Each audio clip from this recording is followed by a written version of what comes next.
Hola a todos, espero que estén muy bien. Yo soy Luisina Galeay, soy médica de planta de la primera cátedra, algunos ya me conocen, y la clase de hoy es de hipopotasemia.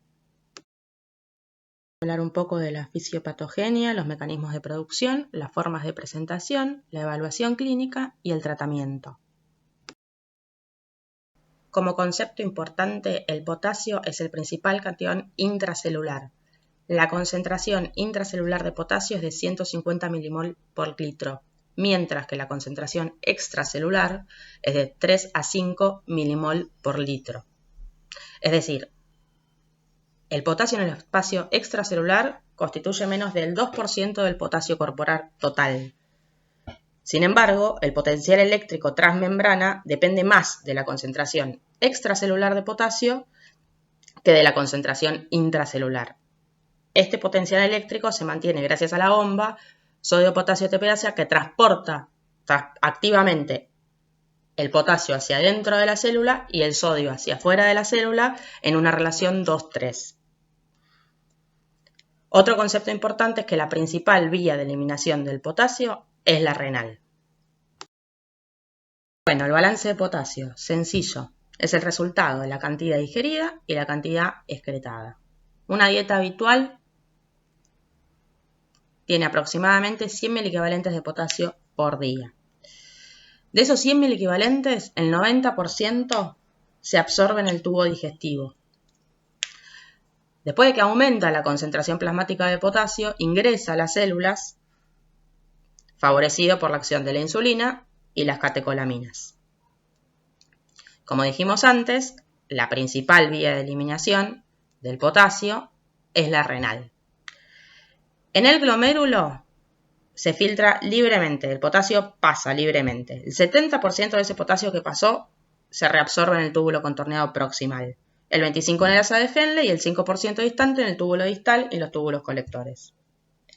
A nivel distal, es decir, en el túbulo contorneado distal y los túbulos colectores, se produce la secreción de potasio. Otra vez, gracias a la bomba sodio-potasio ATPasa. ¿Regulada por quién? Por la aldosterona. Es decir, que el aumento del volumen urinario, el aumento del aporte del sodio distal y el hiperaldosteronismo favorecen la secreción de potasio.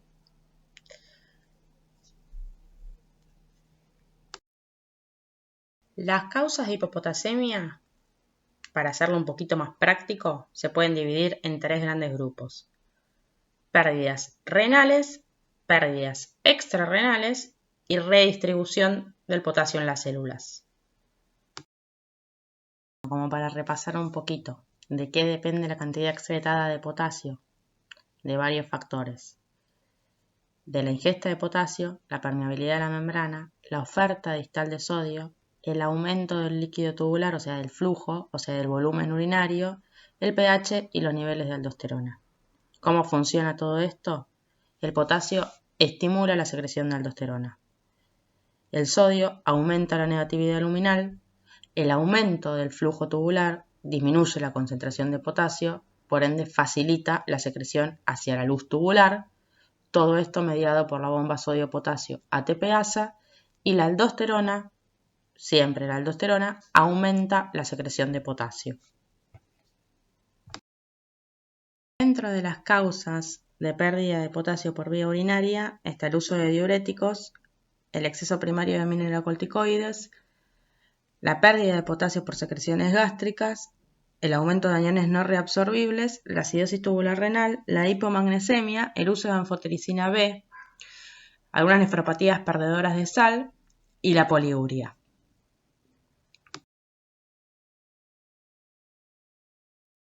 Repasando un poquito, ¿qué factores aumentan la secreción de potasio?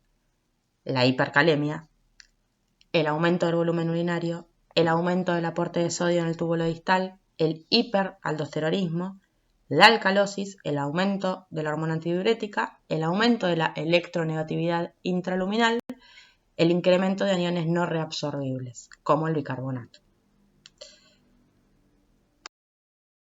Dentro de las causas de pérdidas extrarrenales de potasio está la pérdida por vía gastrointestinal, que puede ser por diarrea profusa o prolongada, vómitos, el abuso de laxantes o por vía cutánea. por sudoración profusa, que es muy poco frecuente. Como también es muy poco frecuente la presencia de hipopotasemia por el déficit en la ingesta. La causa de hipopotasemia es la redistributiva y las causas son la alcalosis metabólica, la insulina, el aumento de la actividad beta-adrenérgica, la parálisis periódica, hipocalémica en este caso, la hematopoiesis rápida, la hipotermia y la intoxicación por cloroquina.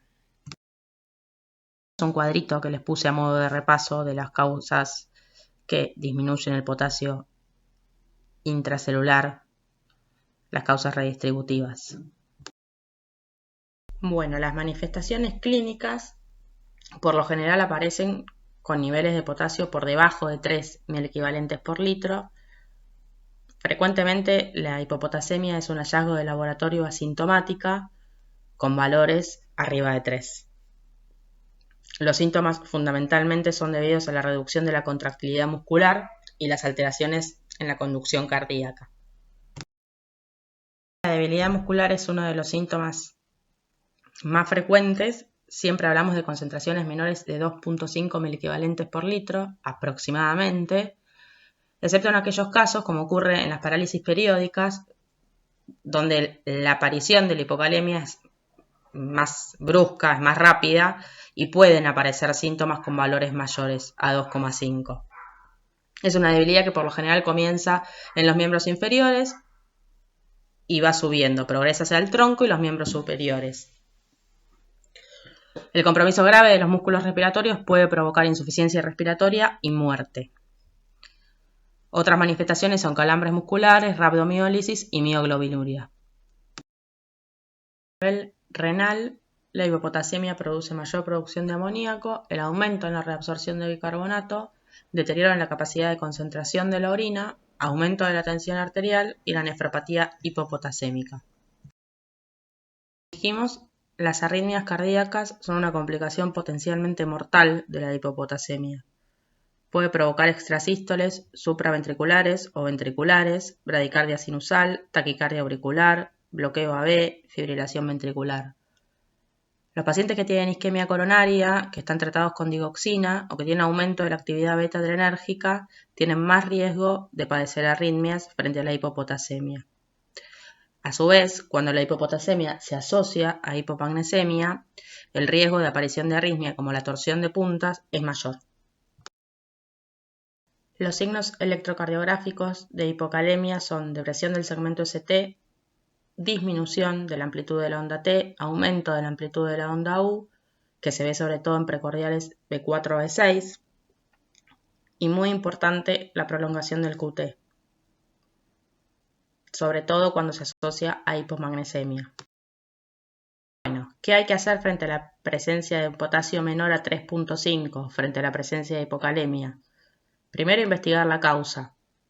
Por lo general, con una buena anamnesis se llega a la causa de la hipopotasemia. Segundo, ver si el paciente se encuentra asintomático o asintomático. Siempre hay que realizar un electrocardiograma, siempre mirar el intervalo QT y pedir en sangre el dosaje de sodio, potasio, cloro, glucemia, uremia, creatinina y el estado ácido-base. En orina hay que cuantificar el potasio y el cloro. Resultados, calculamos la osmolaridad plasmática y la osmolaridad urinaria, que acá les dejo las fórmulas para que las tengan. Seguimos. Potasio menor a 3.5. Un buen interrogatorio. Preguntamos al paciente si recibe algún medicamento que pueda disminuir el potasio, como ser los diuréticos de asa, los agentes beta-adrenérgicos, esteroides, insulina o anfotericina B. Si recibe esos fármacos, lógicamente el tratamiento es suspenderlos. Y si no los recibe, el paso siguiente es la medición del potasio urinario. Existen 3 formas de medir la eliminación de potasio por la orina. Una es a través de la recolección de la orina de 24 horas. La segunda es la medición del potasio urinario en una muestra al azar. Y la tercera es la medición del índice potasio-creatinina en orina, que también es una muestra al azar. Los valores que hablan de pérdidas renales de potasio, es decir, que el potasio se está eliminando por la orina, son los que dicen acá. En la orina de 24 horas, mayor a 25 o 30 miliequivalentes por día. En una muestra al azar de orina, mayor a 15 miliequivalentes por litro. Y en el cálculo del índice, que lo tenemos que hacer nosotros con los valores que nos da el laboratorio, es mayor a 13 miliequivalentes de potasio por gramos de creatinina. Dos situaciones en las cuales la pérdida de potasio es renal y sin embargo el valor del potasio en la orina puede ser menor a 15 miliequivalentes. Una es cuando la causa de la hipopotasemia fue corregida. Por ejemplo, cuando el paciente recibía un diurético y ese diurético fue suspendido. La segunda causa es la poliuria. Al contrario, un volumen urinario reducido, menor o alrededor de 500 mililitros por día de orina, que genera que el aporte distal de sodio también esté reducido, puede generar valores elevados de potasio en la muestra de orina. ¿Por qué es importante esto? Porque al calcularle nosotros el índice potasio creatininuria en orina, en la muestra al azar de orina, quitamos esa variable. Es decir, el índice potasio creatinina en orina, en una muestra al azar, no está influenciado por el volumen urinario. Potasio bajo en orina, es decir, menor a 13 miliequivalentes de potasio por gramo de creatinina en una muestra de orina al azar. Pensamos en causas extrarrenales. Pueden ser pérdidas gastrointestinales, por diarreas profusas, por la presencia de fístulas o drenajes, abuso de laxantes o síndrome de mala absorción.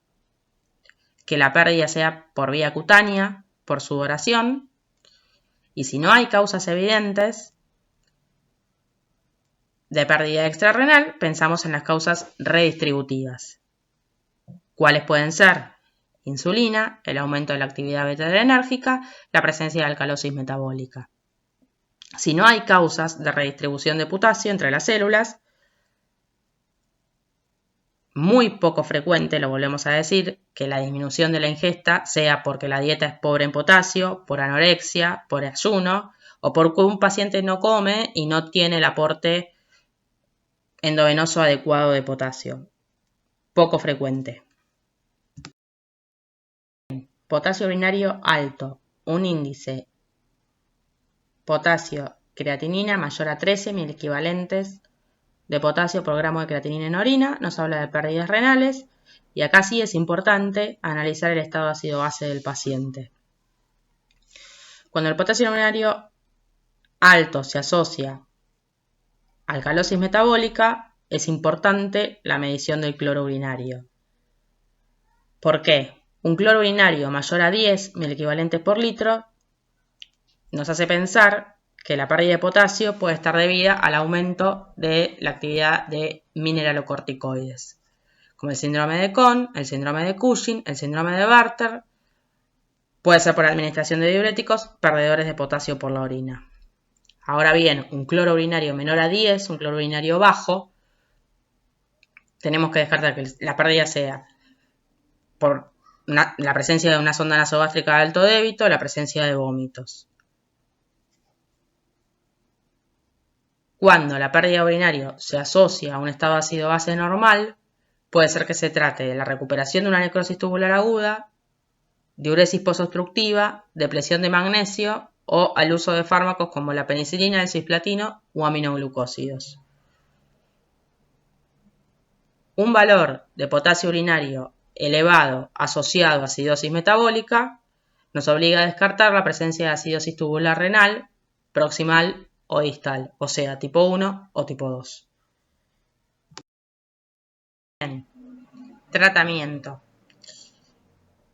El tratamiento es el aporte de potasio, que ahora vamos a hablar un poquito mejor, por qué vía, pero es importante saber que el objetivo del tratamiento es prevenir o tratar las complicaciones potencialmente mortales. Como dijimos antes, las arritmias, sobre todo, la parálisis, la rabdomiólisis y la debilidad diafragmática. La urgencia en el inicio del tratamiento depende fundamentalmente de la gravedad de la hipopotasemia y de la presencia de comorbilidades. Es importante saber que el riesgo de aparición de arritmias es mayor en pacientes de edad avanzada, en pacientes con cardiopatía y en pacientes tratados con digoxina. El tratamiento por vía parenteral está indicado con valores de potasio menor a 3.000 equivalentes litro, el paciente sintomático y el paciente que tiene cambios electrocardiográficos.